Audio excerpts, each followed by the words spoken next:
Naalala ko yung rich young ruler sa Bible na lumapit kay Jesus Christ. Rich young ruler, also known as Daniel Padilla. Kasi nasa kanya na lahat eh. Rich young ruler. Okay, nasa kanya na lahat eh. Rich, ibig sabihin nasa kanya yung wealth. Young, ibig sabihin nasa kanya lahat ng oras. Ruler, ibig sabihin may power siya. So imagine, you have the time, you have the wealth, you have the power. And yet, rich young ruler may tanong pa rin.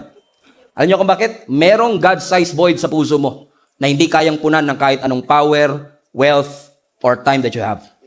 And then he came to Jesus Christ. Sabi niya, Teacher, Rabbi, sabi niya kay Jesus, what must I do to inherit eternal life? Which is a wrong question, by the way. Amen? Because nakadepende kagad siya, anong pwede kong gawin? Akala niya kasi kaya niya i-manipulate ang lahat. But honestly, kahit anong pagpapakita mo, kahit anong gawin mo, you cannot earn your way to your salvation. You cannot earn your way to God's love. God's grace is a favor that you should receive, not earn. So, pero mali ang kanyang tanong, sabi niya, what must I do to inherit eternal life? Alam mo, sabi ni Jesus sa kanya, ibenta mo lahat ng ari-arian mo. Subtraction. Correct? Mayaman siya eh. Nasa kanya ng lahat. He is bearing fruit. Pero sabi ng Lord, benta mo. Prune? Ito yung rason kung bakit ganito ako ngayon. Kaya ako influential kasi marami akong pera, may pakpak ako. Now, gusto mong tanggalin ko yung pakpak ko. Sabi ng Lord, sige, sell everything that you have. And you will receive treasures in heaven. Multiplication. So, subtraction has to happen before multiplication. Pwedeng hindi mo gawin, pero hindi mo matatanggap ang multiplication. Correct? Pwede niya naman sabihin, okay na ako sa buhay ko eh. Pero bakit siya nagtatanong ng salvation? Kasi alam niya, kahit may pera, may kapangyarihan ako, may oras ako, may kulang pa rin. And now he's asking, ano ang pwede kong gawin para maligtas? Sabi ni Lord, benta mo lahat ng ari-arian mo. Huwag naman. Lord, gusto ko mag-mature. Sara mo nga tindahan mo pag Sunday. Lord, gusto ko mag-grow. Iwan mo nga yung aso mo mag-isa. Ang mathematics ng Diyos, you want multiplication? You have to subtract. Nasanay kasi tayo mga Christian minsan, yung parang dagdag lang ng dagdag. I need more blessing, Lord. I need more anointing. I need more wisdom. Maganda lahat yun. Pero kung dagdag ka lang ng dagdag, wala kang binabawas, walang paglalagyan. Come on now. So gusto mo bang lagay lang ng lagay si Lord, hindi mo na masalo sa dami ng karga mo? You have to let it go first. Analyze what you have. Analyze your baggage. Maganda libro yan Baggage ng libro. Parang magandang libro isulat yun, no? Na kailangan. Tanggalin mo ang mga bagahe mo para ikaw ay malayang makasunod sa ating Panginoon. Ano sabi niya? Okay, if you really want to receive that salvation, are you willing to sell everything? Ano sinasabi ng Panginoon? Are you willing na isubtract ng Panginoon ang lahat? Willing ka mabawasan ng followers? Willing ka mabawasan ng project? Willing ka mawalan? Willing ka malugi? Willing ka magkasakit? Lord, if this is the way for me to multiply, go ahead. Katulad ni Apostle Paul, biruin mo nasa loob siya ng kulungan, he was actually in his deathbed, iniisip niya, grabe, nahalala ko, nung nilitis ako, nung ako ay dinala sa religious court, akala ko nandun yung mga kaibigan ko, andun yung mga sumuporta sa akin, ang dami ko kayang friends sa Facebook, 2,000. Pero yung 2,000 friends mo na yan, ilan ang dadalaw sa'yo pag nagkasakit ka? Ilan ang pupunta sa funeral mo? Those are real friends, right? Sometimes God will eliminate things. Sabi ni Apostle Paul, tinignan ko kaliwa, tinignan ko kanan. Walang co-workers, walang kapwa believers, walang kaibigan. And then he realized something. He may felt abandoned. He may felt lonely. But it doesn't mean he was alone. Maaaring nararamdaman mo minsan mag-isa ka lang o nag-iisa ka. Pero hindi yun ang totoo. Kasi pakiramdaman natin nag-iisa tayo, never tayong pinabayaan ng Panginoon. Ano ang sabi ni Apostle Paul? 2 Timothy chapter 4 verse 16. At my first defense, so nando siya sa harapan ng korte. No one came to my support. Everyone deserted me. Iniwan nila akong lahat. Tapos na ba yung verse? No. Can we read that next part? Highlight this part. But the Lord stood at my side and gave me strength. Now everyone abandoned me. And yet, in the moment of my isolation, I realized, hindi pala talaga ako nag-iisa. Kasama ko pala talaga ang ating Panginoon.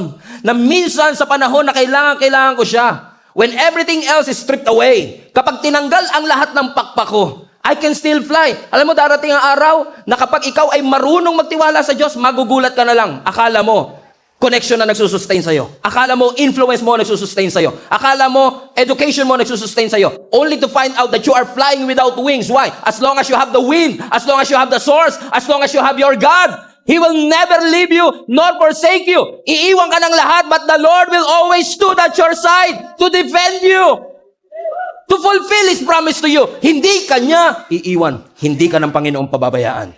So ang tanong ko sa iyo, sa mga panahon na nangangailangan ka ng tulong, kanino ka tumatawag?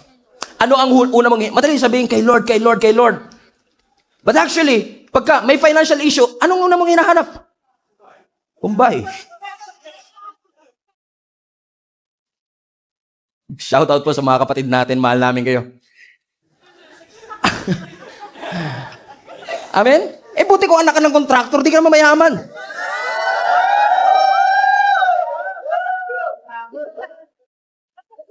Naghahanap ka ng visible support. Magugulat ka na wala na pala akong pakpak. Wala na pala lahat ng inasahan ko. Lahat ng pinagdependihan ko. Pinaghirapan ko to ng 20 years. All of a sudden, biglang mawawala. Alam niyo kung bakit? Walang bagay na pwede mong pagkatiwalaan dito sa mundong ito. Anytime pwede kang tanggalin sa trabaho. Anytime pwede kang mawalan ng pera. Anytime pwede bumagsak ang stock market. Anytime. Those people who manipulate our government. Lahat ng dinipensahan mo, lahat ng pinanampalatayanan mo, pwedeng mawala. That's why when you look up to the sky, when you look for help, don't look at the visible support. Look to Jesus. In Psalms chapter 121, the Bible says, I lift up my eyes to the mountain.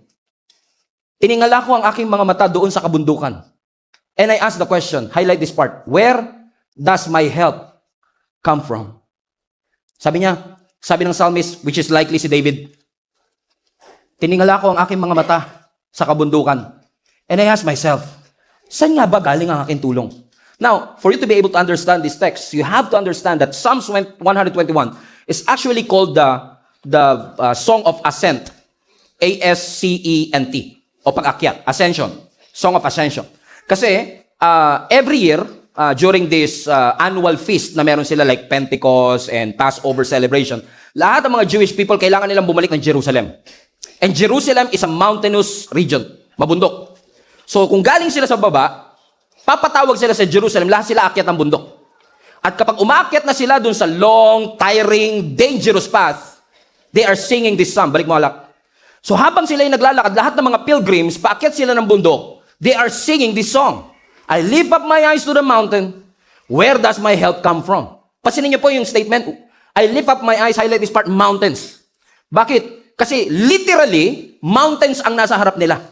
But obviously, alam nila na hindi yung mountain ang tulong nila. Hindi yung visible mountain ang makakapag-guarantee na kanilang safety kasi pwedeng yung magnanakaw at hold-upper nagtatago sa mountain. So, sinasabi ng mga pilgrims, I lift up my eyes to the mountain. Napatanong ako, where does my help come from? Saan nga ba galing ang aking tulong? And then, he answered his question. Ang sabi niya, my help, highlight this part, comes from the Lord. Tignan niyo yung, what a beautiful verse, right? What a beautiful verse. Tignan niyo kung paano shinif ni David. Kasi it's likely that David wrote this. Kung paano shinif ni David yung reliance ng tao sa visible mountain, sa invisible God. Sabi niya, all this time, I thought it was this mountain that sustained me.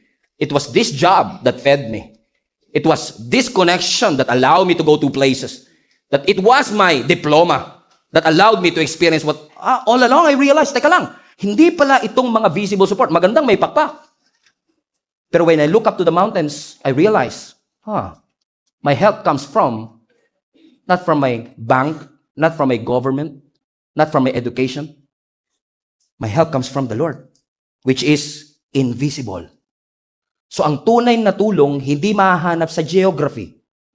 Ang tunay na tulong, hindi makikita sa politics or human effort. Ang tunay na tulong na kailangan mo, divine. Hindi mo makikita, pero paulit-ulit kang tinutulungan na sinusuportahan ng Panginoon. Marami sa inyo, alam nyo naman na yung storya ng buhay ko, di ba? Lumaki kami sa squatter. Dumating ang napakaraming pagkakataon na nagsabi ng yes ang tatay ko sa Panginoon. I still remember nung I think I was grade 3, grade 4 at this time. Tanghalian yun, pinatawag kami ng nanay ko. And by the way, this is a true story. God is my witness. Pinatawag kami ng nanay ko At sabi niya, kakain na tayo ng tanghalian. Pagdating ko sa lamesa namin, may kanin, walang ulam. Pero may mantika at toyo. Dahil bata ka, hindi mo naman alam na yung mantika at toyo, yun na rin yung ulam nyo. Pero alam nyo, sabi ni Nanay Sita sa akin, pray ka na, anak. And I prayed. Is it as if may ulam na paparating? Lord, maraming po salamat sa grasyang ito na nasa aming harapan. Basbasan nyo ito upang magsilbing kalakasan ng aming katawan. And just right after I prayed, watch this, just right after I prayed, hindi ko alam na mantika pala talaga ulam namin at toyo. But just right after I prayed, somebody knocked at my door. Pastor, ako pa nagbukas. Pagbukas ko, nakaharap sa mukha ko mismo 2 plastic ng tilapia. Bakit? Sabi niya, nag-fishing po kasi ako parang pinapabigay po ni Lord, wala naman po kasing kakain nito sa amin. What a timing, by the way. I believe that's not a coincidence. And then that moment I realized, when I look up to the mantika, when I look up to the toyo, where does my help come from? Where does our food come from? Our food comes from the Lord. God will provide. Everybody say, God will provide. God will provide. God will provide. God will provide. Sa pananaw ko, mantika at toyo na lang ang solusyon, pero ang Diyos may ibang paraan. Hinihiling mo lang at pinagpapasalamat mo pang tanghalian, pero binigay ng Lord sa iyo pang 3 araw na ulam. Bakit? Hindi mo pwedeng asahan ang tao, ang society, pero lagi mong pwedeng asahan ang Panginoon. He is going to provide always. Amen? Yung mga bagay na akala mo, hindi malulugi, meron pa tayong future proof, siguraduhin natin in the future, it will stand the test of time. Good, sure. But many people does that. You remember Titanic, right? Sino sa inyo familiar sa Titanic? Dahil kay Jack and Rose. No. Are you familiar with Titanic? Alam niyo yung Titanic, na mas kilala lang kay Jack and Rose, no? Pero yung Titanic is one of the biggest and most secure na ship that was ever created on their time. Alam niyo po ba, when you research this, 1912, sabi ng history, they built this massive ship, Titanic. At alam niyo ba, nung minarket nila at in-advertise nila itong cruise ship na ito, ang advertisement nila, this is designed to be unsinkable. Alam niyo ibig sabihin ng unsinkable? Dinisign to para lumutang. Hindi niyo ito mapapalubog. May mga nagbiro pa. Challenge yung marketing nila. Baka kahit Diyos, hindi yan kayang palubugin. Why? Kasi they were impressed sa bakal. They were impressed sa engineering. And ang sabi nila, this possess an advanced safety protocol. Safety o security features. Meaning, very safe ito. Hindi ito lulubog. But many people don't know na when they launch it, ang pinakaunang biyahe niya is the Titanic movie. Pinakaunang biyahe niya, lumubog siya. 4 days after ng launch, 4 na araw pa lang mula nung sabihin nilang, it was designed to be unsinkable. 4 days pa lang pagkatapos nilang sabihin, kahit Diyos, hindi to kayang palubugin. 4 days pa lang pagkatapos nilang sabihin, grabe naman ang engineering niyan.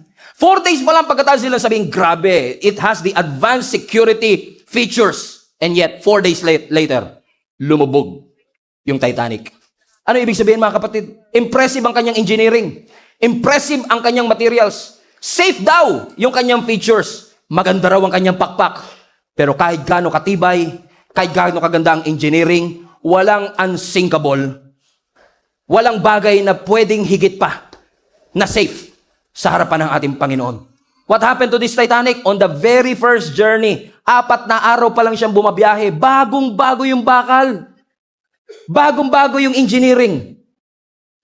Yun, kasi nanunood sila eh. Hindi niya nakita yung icebergs. Salanan ni Jack yan eh. You get what I mean, mga kapatid? Which leads us to our text today in Psalms 20, and I will close with this. Ang sabi ng Psalm 20, which again, more likely David wrote this. Ang sabi ng Psalms 20 verse 6. Now this I know. Now you can read this with me now. The Lord gives victory to His anointed. He answers him from His heavenly sanctuary with the victorious power of His right hand. Louder, verse 7. Some trust in chariots and some in horses, but we trust in the name of the Lord our God. Now this actually, Psalms 20, is a prayer. Panalangin ito ni David bago siya lumaban sa gera. Pero tignan niyo yung tono ni David. Sinasabi niya, ang tunay na katagumpayan, hindi galing sa human power. Ang tunay na success, hindi galing sa galing natin. Hindi dahil sa lakas natin. Hindi dahil sa strategiya natin. Ang tunay na tagumpay at galing ay galing mismo sa presensya ng Panginoon. Now, that was a very bold statement para sabihin niyang, some trust, verse 7, some trust in chariots, some trust in horses. That was a bold statement kasi nung unang panahon, kapag marami kang chariots and horses, katulad ng picture na papapakita ko sa inyo, kung marami kang chariots, it only means two things. Number one, you have national security. Ibig sabihin, impressive ang bansang kinabibilangan mo kapag ikaw ay merong chariots and horses. Ibig sabihin, yung military might nyo malakas. Sa panahon natin, hindi na chariots. Panahon natin, nuclear weapon, tangke, airplane, o mga fighter jets. Pero nung unang panahon, wala pang fighter jets, wala pang mga tangke, wala pang nuclear weapon, chariots and horses. Now, sinasabi ni David sa atin, back then, may mga taong ang pagtitiwala nila nasa fighter jet. Ang pagtitiwala nila nandun sa tangke. Ang pagtitiwala nila nasa bangko, nasa connection, nasa society, nasa government, nasa missiles. Pero tignan niyo yung contrast. Balik mo yung verse 7, anak. Some trust in chariots, some trust in horses. But, here you go. May mga tao nagtitiwala sa trabaho, sa savings, sa connection, sa technology, sa power, sa wealth, sa skills. Lahat nakakatulong. Pero yung ba talaga ang ultimate help? No. They trust in chariots, they trust in horses. But we, trust in the name of our Lord God. Alam niyo po kung bakit? Let me give you a principle. Kapag kasi nagtitiwala tayo dito sa mga pakpak natin, it will give you anxiety. Ma-anxious ka lagi. Ask me why. Bakit ako ma-anxious, pastor? Kasi lahat ng yan pwede mag-fail. Pero kung sa Diyos ka nakakapit, the God of peace, it will bring you peace. You know why? Ask me why. Because God will never fail. Kaya ka payapa, kasi alam mo, mag-fail na ang lahat. Sumadsad na ang stock market. Pero ang Diyos, hindi ako pababayaan. Kung kinakailangan maghatid siya ng lalaking nagpi-fishing para hatiran kami ng 2 plastic ng tilapia.